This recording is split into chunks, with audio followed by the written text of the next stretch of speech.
Ouais. Alors, ce qui est appelé les joueurs no life, ce sont des joueurs qui vivent une expérience euh, intense, extrême du virtuel, jusqu'à abandonner l'implication dans le monde réel. Et ce que disent ce type de joueurs, c'est qu'en fait, pour moi d'ailleurs, ce ne sont plus des joueurs.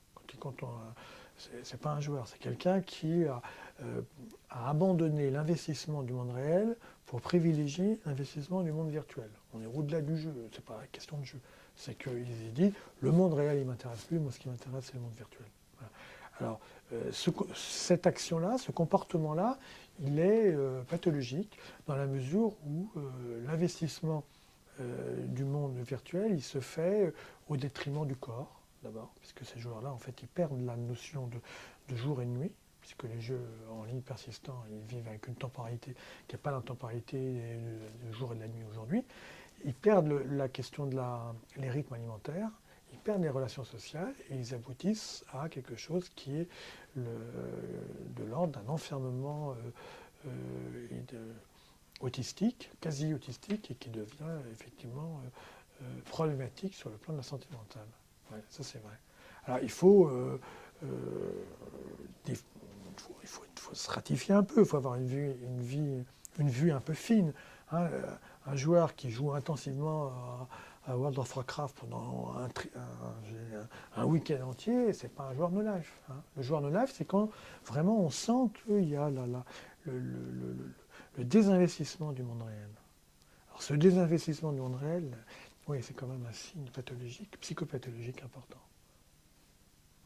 Et donc justement, est-ce que vous pouvez me dire pourquoi et comment des joueurs pourraient en arriver à oublier complètement leur société? Mais parce que là, ça, c'est une grande question, c'est parce que je pense que les vies virtuelles sont parfois plus intéressantes que les vies réelles. C'est un constat. Parce que quand vous avez un jeune ado qui est dans une cité de banlieue, dans un petit appartement en bas, il y a du béton, un petit square de rien du tout, et puis que les parents s'engueulent, qu'il n'y a pas d'argent, qu'il n'y a pas d'espoir, enfin que la vie est extrêmement étriquée, et que le collège, ils sont en échec. Et puis que d'un autre côté, vous vous retrouvez dans le monde virtuel, vous avez des paysages qui sont absolument splendeurs, des femmes splendides, des hommes puissants, musclés, et puis que l'avatar devient ça, et puis qu'on a la possibilité d'avoir des aventures d'une grande intense, de conquête, de découverte, etc. Et puis que vous pouvez diriger une guilde de plusieurs dizaines, voire centaines d'autres personnes, et bien vous avez une vie virtuelle beaucoup plus intéressante que la vie réelle. Voilà.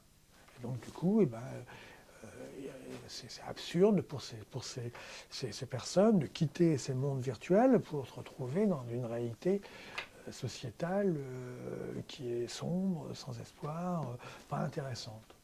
Hein. C'est tout le problème.